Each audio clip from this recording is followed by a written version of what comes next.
So hello everyone, I welcome you all to Saurabh Pandey UPSC channel के अंदर। तो इस सेशन के अंदर I will try to explain you the reason responsible for earthquake. जो earthquake एक बड़ा आप कह सकते हैं बड़ा, जो एक अर्थक्वेक 6.2 जो स्केल का अर्थक्वेक होता है उसे हम बड़ा ही मानते हैं, और वो नेपाल में आया है और उसका जो इम्पैक्ट है वो इंडिया में भी फील हुआ है। दिल्ली का रीज़न है, जयपुर का है, इवन अहमदाबाद तक जो है देखने को इम्पैक्ट उसका मिला है। इसके अलावा आसपास के जो रीजन उत्तराखंड और ये जो इलाके हैं हिमालयन रीजन के पास में, वहाँ भी जो अर्थक्वेक का इम्पैक्ट है वो देखने को मिला है।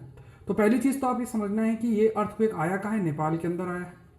और नेपाल में भी एक डिस्टेंस तक, लगभग 5 किलोमीटर तक की डेप्थ तक ये जो अर्थक्वेक है इसकी डेप्थ नापी गई है। और क्योंकि 5 किलोमीटर है तो 5 किलोमीटर की वजह से जो डिस्ट्रीब्यूशन ऑफ एनर्जी है वो थोड़ा और दूर तक है।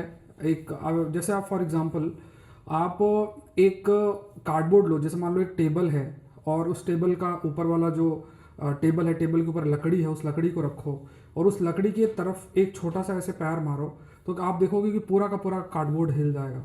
क्यों? क्योंकि बहुत ही छोटा, ज़्यादा थिकनेस नहीं है उसमें, तो थोड़ी सी भी एनर्जी लगाओगे तो उसका इम्पैक्ट बहुत ज़्यादा डिस्ट्रीब्यूट होता है। इसी तरीके से जब अर्थक्वेक आता है तो बहुत huge amount of energy release होती है, और अगर वो बहुत ही कम डेप्थ में है तो there is a high possibility कि जो उसका एक्सटेंड है वो काफ़ी अधिक होगा, ऑल दो इंटेंसिटी एनर्जी के डिस्ट्रीब्यूशन की वो उतनी अधिक आपकी नहीं होगी। अब बात यह आती है कि अर्थक्वेक क्यों इस रीजन के अंदर है। जब हम नेपाल की बात करते हैं तो इसको थोड़ा सा एक कंसेप्ट ज्योग्राफी में हम पढ़ते हैं जिसे कहा जाता है that is plate tectonic theory. Plate tectonic theory क्या कहती है, इसे आप ध्यान समझना कि पूरी की पूरी जो अर्थ है वो डिफरेंट डिफरेंट प्लेट्स में डिवाइडेड है।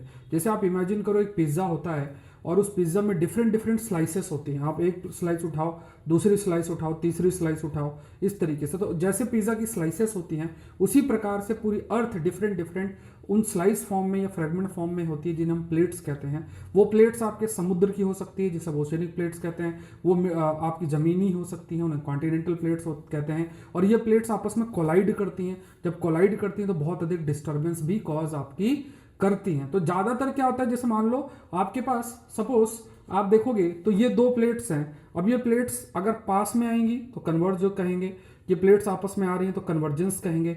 प्लेट एक दूसरे से दूर जा रही हैं तो इसे डाइवर्जेंस बोलेंगे।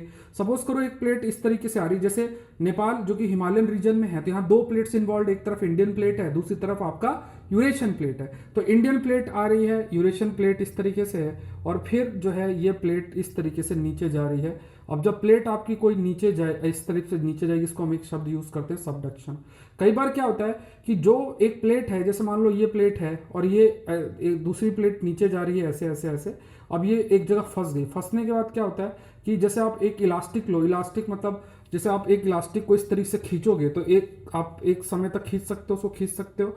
जैसे ही फिर पूरा जो है एनर्जी रिलीज होगी तो डिस्टर्बेंस कॉज होगा। जैसे इलास्टिक को इस तरीके से खींचो खींचो खींचो, छोड़ो तो बहुत तेजी से फिर डिस्टर्बेंस कॉज होता है। तो ऐसे ही जो प्लेट है, एक प्लेट इस तरीके से नीचे जा रही है, इस प्रकार से नीचे जा रही है, नीचे जा रही है, नीचे जा रही है, और यहाँ फंस गई।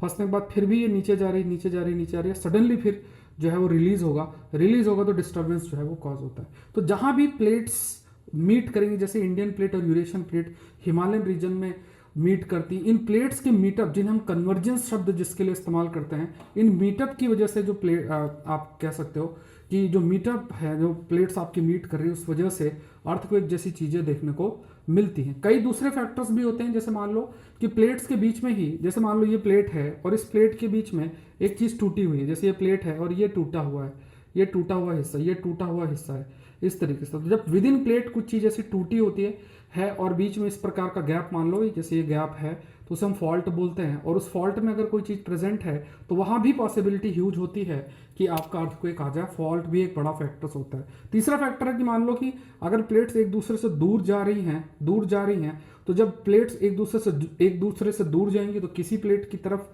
क्लोज जाएंगी, तो वहाँ भी जब सबडक्शन होगा तो वहाँ भी पॉसिबिलिटी आपकी अर्थक्वेक की बनी रहती है। ये ध्यान में रखना है। तो खास तौर से जो हिमालयन रीजन है, नेपाल का जो रीजन है, उस जगह पे प्लेट कन्वर्ज कर रही है। एक तरफ इंडियन प्लेट है, दूसरी जगह आपका यूरेशियन प्लेट है, and because of this factor आपका जो अर्थक्वेक जैसी स्थिति आपकी बनी है, जो कि देखने को मिला। तो ये थोड़ा सी जानकारी हमें जरूर से होना चाहिए। तो आई होप ये सेशन आपके लिए हेल्पफुल रहा होगा।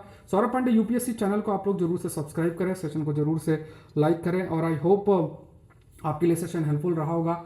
द हिंदू का सेशन मॉर्निंग में आपको वीडियो अपलोड हो जाता है। आप लोग कोशिश करें कि अगर आप आईएएस एग्जाम की तैयारी कर रहे हैं तो इस चैनल से जरूर से जुड़ें। सौरभ पांडे यूपीएससी ऐप जरूर से डाउनलोड करें, क्योंकि वो ऐप आपके लिए बहुत बहुत हेल्पफुल होगा यूपीएससी प्रिपरेशन में। प्रेजेंटली एग्रीकल्चर ऑप्शनल और सेकंड एआरसी रिपोर्ट मैं आप लोग के लिए वहां पे करा रहा हूं।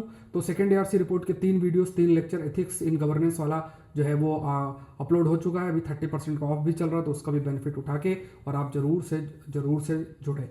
सो मिलते हैं नेक्स्ट सेशन के अंदर। Thank you everyone, thank you.